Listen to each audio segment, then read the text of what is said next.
This is my Google Pixel 3 review. I'm going to be reviewing the smaller Pixel 3 brother here for this video. I don't have the XL model. It's not that I don't like the XL model. I actually don't mind the notch. I have used it in person and I really don't notice the notch when I use it. If I'm gonna be honest, I'm a student and I just didn't have the money to get the bigger phone, so I got the smaller one. I wanna go ahead and talk about the design and build quality of this phone. Right when you open the box, you're getting a 5.5-inch display, which is a huge improvement over last year's Pixel 2. The display itself is just much more vibrant. The colors pop off more off the screen. So the Pixel 2 last year had a 5-inch display. This one's coming in at 5.5 inches, so you're getting a little bit more screen real estate, but still in a compact size. As for the body itself, it is all glass and it is rocking a Gorilla Glass 5 protection, and this also means that you're going to be getting wireless charging, which is going to be pretty nice. I gotta say though, this phone here, it feels amazing. It feels so premium to hold in the hand. The glass back just feels so nice to rub your fingers on. I'm actually kind of addicted to touching my phone, and it feels so much more premium than last year's Pixel 2. Although what sucks is that this phone is a fingerprint magnet on the back and on the front of the display, so I would recommend slapping a case on this thing, maybe getting a screen protector. Additionally, it is worth noting that there is no headphone jack, but what Google does to compensate this is that it does come with USB-C earbuds, and they're actually surprisingly useful. They sound great for in-box headphones that you get for free, like there's no complaints about that. What I really love about these Pixel Buds is that it's actually completely tailored and works seamlessly with Google Assistant. So for example, these earbuds will ping in your ear when you get new notifications. It will also read out messages, calendar events, and other important information to you right at your ears. Probably my favorite feature though is that if you do hold down this black button here, it acts as a Google Assistant button. Hold it down and you can talk to Google Assistant as you normally would, and I just find that to be very, very convenient. It's also worth mentioning that the fingerprint reader is still in the top, middle, and the back. It has two cameras in the front of the display, a wide angle one and a regular one, and it also still has the one rear-facing camera in the back. And then on the front of the display, you do have your front-firing speakers, which surprisingly get very loud in my opinion. I did have a Zen, 13 hours till I land, had me out like a light, hey. Like a noticeably louder versus the Pixel 1 and the Pixel 2. Careful when you come through my way. My body already know how to play. Careful when you come through my way.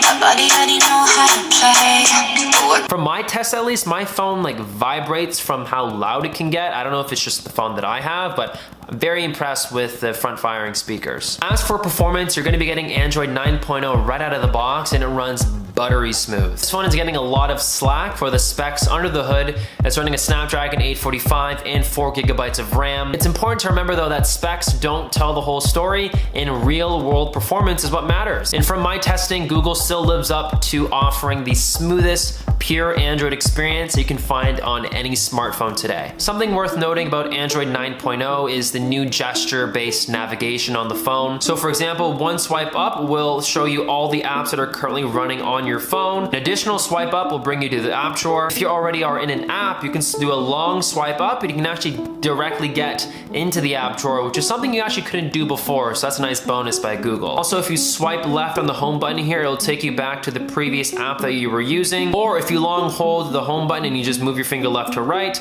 it will actually quickly navigate through all the apps a lot faster. I don't mind the new gestures for the most part, but it is definitely something that you need to get used to as I'm getting adjusted to it. One thing I don't like about the gestures is actually the long swipe up to the app drawer. I find that it's just very clunky and it doesn't really work the way that I want it to. I find that when you go for the long swipe up, it's almost as if the phone wants you to stop at the middle where you swipe between all of your apps and then swipe again to get to your app drawer. It's like a weird jitter effect that you can't really notice or feel unless you try it out in person. I think this is a quick fix. I think this just has something to do with the animation itself. I don't know if anybody else is experiencing this, but this is just from my testing. On to everybody's favorite part. Let's go ahead and talk about the camera of this phone. It was very rainy and dark out today, so I couldn't get really well lit pictures, but the Pixel 3 absolutely crushed it in low light. As you can see through the photos on the screen, I can honestly tell you that the Google Pixel 3 still retains true to life colors. It retains a lot of detail and has the right exposure so even brighten up some of the images at night.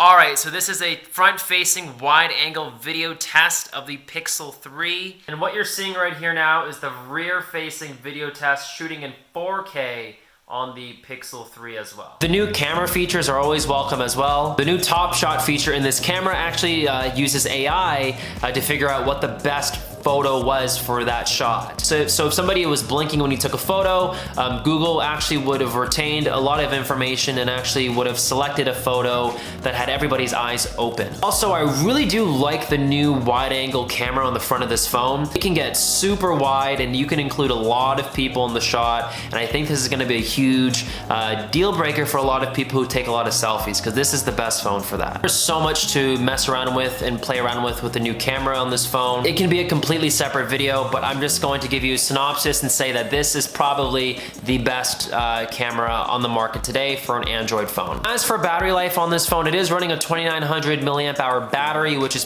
pretty decent, nothing to complain about. You will definitely get a full day's use out of this phone, but don't expect this phone to be running any marathons for you anytime soon. Definitely do expect to have to charge it at night to use it the next day, but luckily though, it does come with fast charging, and the wireless charging stand actually does offer fast charging as well through wireless charging, so that's nice too. So at the end of the day, is the Google Pixel 3 worth the money? It does start at $799 US, which is pretty expensive. And I think to really understand if this phone is worth it for you, you have to ask yourself a couple of questions. If the camera is one of the most important things to you and you want the best, most consistent pictures out of an Android smartphone, the Google Pixel 3 really is the best phone for that. If you're looking for an Android phone that offers really good performance, good battery life, good design, and doesn't really compromise too much on the price, it's hard to recommend the Pixel 3, because phones like the OnePlus 6T really do rival the Pixel 3 in a lot of those categories for a much cheaper price. But what I will say is that if price isn't a factor and you want the best Android experience that an Android phone has to offer, I really do believe the Google Pixel 3 is that phone. It offers buttery smooth performance. You're gonna get the latest Android updates for the years to come. You're gonna have the best camera on the market with good design, good build quality, and a battery life that's gonna last you through the whole day. There's not much else that this thing can't do for you.